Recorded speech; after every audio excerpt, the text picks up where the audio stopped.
সেনাবাহিনীর প্রধান জেনারেল ওয়াকারুজ্জামান সাহেবকে পরিকল্পিতভাবেই সেই ৫ই আগস্টের পর থেকে আজ পর্যন্ত বিভিন্নভাবে আক্রান্ত করা হচ্ছে, আক্রমণাত্মক ভাষায় তাকে উপস্থাপন করা হচ্ছে, তার বিরুদ্ধে বিভিন্ন ধরনের অভিযোগ এনে মিথ্যা বানোয়াট বক্তব্য দিয়ে জাতিকে বিভ্রান্ত করা হচ্ছে।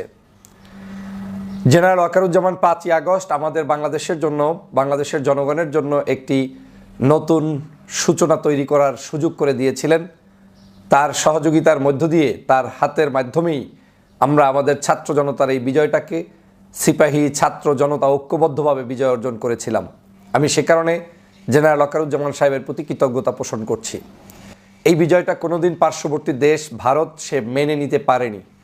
তার বিশ্বাস ছিল না যে এ ধরনের একটি কর্মকাণ্ড হঠাৎ করে গড়ে উঠতে পারে, হঠাৎ করে ঘটে যেতে পারে। কিন্তু তিনি তার চোখের সামনে দেখতে হলো যে তার যাকে ১৬ বছর পর্যন্ত পেলে পুষে রেখেছে, যার কাছ থেকে বাংলাদেশের অর্থনীতি, বিভিন্ন ধরনের সকল সাহায্য সহযোগিতা ভারত নিয়েছে, সেই নেত্রীকে বাংলাদেশের জনগণ ঐক্যবদ্ধ ফেলে দিয়েছে এবং বাংলাদেশের জনগণ কোনো অবস্থায় এই সরকারের পতন এককভাবে করতে পারত না যদি সেনাবাহিনীর সহযোগিতা না থাকতো। তাহলে সেনাপ্রধানকে জেনারেল ওয়াকারুজ্জামান। কার সময় এই ঘটনাটি ঘটেছে? ওয়াকারুজ্জামানের সময় ঘটনাটি ঘটেছে। কতদিনের মাথায় ঘটেছে? সেনাপ্রধান নিয়োগ পাওয়ার সম্ভবত ৪৪ দিনের মধ্যেই বাংলাদেশে এই ধরনের ঘটনা কার্যক্রম সংগঠিত হয়েছে। তাহলে ভারতের মূল টার্গেট ছিল জেনারেল ওয়াকারুজ্জামান সাহেবকেই বিতর্কিত করা। কারণ তারা জানে শেখ হাসিনাকে ওয়াকারুজ্জামানের যে কোনো কলা কৌশলের কারণেই হাঁটতে হয়েছে, বিদায় নিতে হয়েছে। যদিও তিনি সেফ এক্সিট নিয়েছেন, কিন্তু তাকে যেতে হয়েছে। এই যাওয়াটাই তারা মানতে পারে নাই বিধায়ী কৌশলগত জায়গা থেকে ওয়াকারুজ্জামানকে বিতর্কিত করতে তারা পথ বেছে নিয়েছে। সাবধান হতে হবে। তাহলে কি কাজটা করলো? আপনার জনগণের কাছে তার গ্রাউন্ড তৈরি করে দিয়ে আবার তারই নিয়োগপ্রাপ্ত কোনো এক এজেন্ট দিয়ে সমালোচনা করানোর মতো পরিস্থিতি তৈরি করে দিয়ে মূলত তারা তাদের অ্যাচিভমেন্ট গোল করতে চায়। সেটা হচ্ছে অস্থিতিশীল পরিস্থিতি, বাংলাদেশকে বিভাজনের রাজনীতি তৈরি করা, নিরাপত্তাহীনতায় ফেলে দেয়া এবং এর মধ্য থেকে যদি কোনো কিছু আউটকাম বের হয়ে আসে। আমি স্পষ্ট করে বলি, আমি কখনো সমালোচনা পছন্দ করি না ব্যক্তি বিশেষের, কিন্তু আমি কিছু কথা যদি কখনো না বলি তখন আমার দায়বদ্ধতা থেকে যায় যে আমি কি উপলব্ধি করছি সেটা আদতে আমার ফ্যান ফলোয়ার্সদেরকে উপলব্ধি করাতে পারছি কিনা। বাংলাদেশ একটা কঠিন পরিস্থিতির মধ্য থেকে গিয়েছে। ১৬টি বছর এই দেশটাকে ধ্বংস করেছে। ১৬ বছরে নিজের কাছে প্রশ্ন করুন যে ১৬ বছরে বাংলাদেশের সেনাবাহিনীর বহু মানুষ দায়িত্বে এসেছে, একটা মানুষ কি আমাদের পাশে দাঁড়িয়েছে? কই? আমাদের এই সেনাবাহিনীরই সাবেক এক কর্মকর্তার বিরুদ্ধে বিভিন্ন আল জাজিরা থেকে শুরু করে বড় বড় নিউজ পোর্টালে রিপোর্ট হয়েছিল। কই? আমরা তো তাদের কোনো সহযোগিতার মাধ্যমে বাংলাদেশের ছাত্র জনতার বিপ্লব কিংবা কোনো রাজনৈতিক বিপ্লব সাধিত করতে পারি নাই। জেনারেল ওয়াকারুজ্জামান সাহেব নিয়োগ পাওয়ার ৪৪ দিনের মধ্যে আমাদের পাশে এসে দাঁড়িয়েছেন। এটা ছিল আমাদের জন্য এক ধরনের বারাকা, রহমত, বরকত। তিনি যদি না দাঁড়াতেন, এবং শেখ হাসিনা সেটাই চেয়েছিলেন যে লক্ষ মানুষকেও যদি হত্যা করা যায় তারপরেও ক্ষমতা আঁকড়ে ধরবে, এটা ছিল তার পরিকল্পনা। কিন্তু সেটা জেনারেল ওয়াকারুজ্জামান সাহেব করতে দেননি। একজন জেনারেল, একজন সেনাপ্রধান কোন তরিকায় তিনি আমাদেরকে সাহায্য করবেন, সহযোগিতা করবেন, নিশ্চয়ই সেটা স্বাভাবিক রাজনীতিবিদের ভাষার মতো, আমাদের স্টাইলের মতো কোনো তরিকা হবে না। তিনি তার চাকরি, অবস্থান, বাহিনী, দেশ বিদেশ সকল শক্তিগুলোর কথা মাথায় বিবেচনা রেখেই যখন তিনি প্রয়োজন বোধ করবেন এবং দেশপ্রেমে উজ্জীবিত হয়ে মানুষের জন্য কাজ করার চিন্তা করবেন, তখন তিনি কৌশল অবলম্বন করেই আমাদের পাশে দাঁড়াবেন। আমি মনে করি জেনারেল ওয়াকারুজ্জামান সেই কাজটি করেছেন। কিন্তু ৫ তারিখে এই কাজটি করার পরে ভারতের মাথা নষ্ট হয়ে গিয়েছে। সেজন্য একটি গ্রুপকে পরিকল্পিত উপায়ে নামানো হয়েছে। ডক্টর মোহাম্মদ ভুইরা খাটাস, তার মতো লোক দিয়ে কাজ হবে না।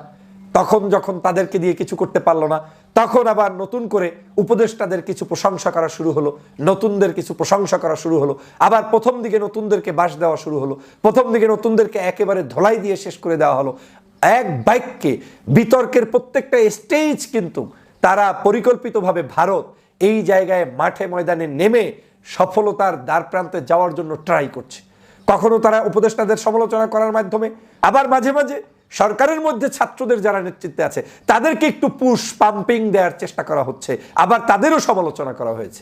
আবার বাংলাদেশের হঠাৎ করে জামাতের পক্ষে কিংবা বিপক্ষে, হঠাৎ করে বিএনপির পক্ষে কিংবা বিপক্ষে এ ধরনের বিভিন্ন বক্তব্য উপস্থাপনের মধ্য দিয়ে আমার এই জাতিটাকে আজকের এক কঠিন পরিস্থিতির মধ্যে নিয়ে যাওয়া হচ্ছে। গতকালকে তো অনেকেই একটি ইসলামী সংগঠনের নাম দিয়ে নিষিদ্ধ ঘোষিত মিছিল করেছে। এখন এটা তো নামে তো ইসলাম, দেখতে তো সুন্দর, কলেমা লাগানো। এই মিছিলকে যদি আপনি মনে করেন যে আপনার দেশ এবং দেশের মানুষের জন্য এটার চাইতে এতটুকু স্বাধীনতা কি হবে না যে তারা পতাকা নিয়ে মিছিল করবে?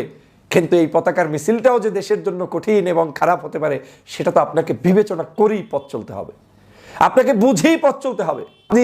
আপনাকে ইসলামিক তরিকায় উজ্জীবিত করা হবে, বলা হবে আপনার এই তরিকা, এগিয়ে যান, কাজ করেন, জিন্দাবাদ, ইনকিলাব, সবাই মিলে এগিয়ে যাও, বিপ্লব। মূল চরিত্রটা হচ্ছে এটা দিয়ে আপনাকে এমন একটি জায়গায় নিয়ে যাওয়া হয় এবং এমন সময় আপনাকে একটা কিছু দিয়ে বাড়ি দেওয়া হয় যেটা আপনি নিজেও জানবেন না। এখন শুধু শেখ হাসিনা এবং শেখ হাসিনার দালালরা বসে আছে যে কোনো মূল্যে একটা বিশৃঙ্খলা তৈরি করে সামান্য কোনো একজন উপদেষ্টাও যদি পদত্যাগ করে সেটা নিয়ে তারা ক্যাম্পেইন করবে। দেখেন, নাহিদ ইসলাম একজন উপদেষ্টা পদত্যাগ করেছে দল গঠন করতে গিয়ে, কিন্তু আওয়ামী লীগের লোকেরা প্রচার করছে মাত্র শুরু, নাহিদ দিয়ে শুরু। মানে মনে হচ্ছে যেন নাহিদ ওদের কারণে পদত্যাগ করেছে। কত বড় দুষ্ট! আমরা প্রত্যেকটি আন্দোলনে দেশপ্রেমিক প্রত্যেকটি নাগরিকের পক্ষে অবস্থান নিতে চাই, সে যে দলের হোক, যে ধর্মের হোক, যে মতের হোক। কিন্তু কেউ যদি দেশে বিশৃঙ্খলা সৃষ্টির জন্য শুধু শুধু বিনা কারণে অযাচিতভাবে বিভিন্ন ইস্যু ক্রিয়েট করে আমাদের দেশের মধ্যে বিভিন্নভাবে ষড়যন্ত্র করতে চায়, সেটা আমরা মেনে নিতে পারি না। প্রিয় বন্ধুরা, আমার কোনো ব্যক্তিগত ক্ষোভ, আক্রোশ, ভালোবাসা, মন্দ এগুলো থেকে আমি আজকে কথা বলছি না। আমি কথা বলছি এই দেশকে নিয়ে যাওয়ার জন্য ষড়যন্ত্রবাদীরা উঠে পড়ে লেগেছে, সে কারণেই জেনারেল ওয়াকারুজ্জামানের পিছনে লেগেছে। মনে রাখবেন, জেনারেল ওয়াকারুজ্জামানের যদি সেই ইচ্ছাটাই থাকতো যে রাষ্ট্রকে তার দখল করে ক্ষমতায় থাকতে হবে, তাহলে যেদিন দেশ স্বাধীন হয়েছে 5ই আগস্ট, সেদিনই তিনি এই বাংলাদেশের দায়িত্ব নিতে পারতেন। তিনি সেদিনও কঠোর ভাষায় বক্তব্য দিয়ে বুঝিয়েছেন, আর নয়, শক্ত হতে হবে। আমাদের মূল অ্যাচিভমেন্ট ছিল শেখ হাসিনাকে বিদায় করা, আমরা কিন্তু বিদায় করতে পেরেছি। জেনারেল ওয়াকারুজ্জামান সাহেব যে ভুল ত্রুটির ঊর্ধ্বে মানুষ তেমন নয়, ডক্টর মোহাম্মদ ইউনূস কিংবা এই সরকার যে 100% সহিষ্ণুতা তেমন নয়। জন্য বুঝতে হবে, জানতে হবে, বাংলাদেশের সত্যিকার রাজনীতিবিদের যে নেতারা রয়েছেন তাদের পরামর্শ আপনাকে এগিয়ে যেতে হবে। আপনাকে আমি প্রশ্ন তুলি, আপনি বিএনপি করেন, আপনার দল কি বলে? দেশনায়ক তারেক রহমান কি বলে? আপনি সেই পথে চলেন। আপনি জামাত ইসলাম করেন, ডক্টর শফিকুর রহমান সাহেব কি বলে? আপনি সেই পথে চলেন। চরমনার পীরের রাজনীতি করেন, সে কি বলে? সেই পথে চলেন।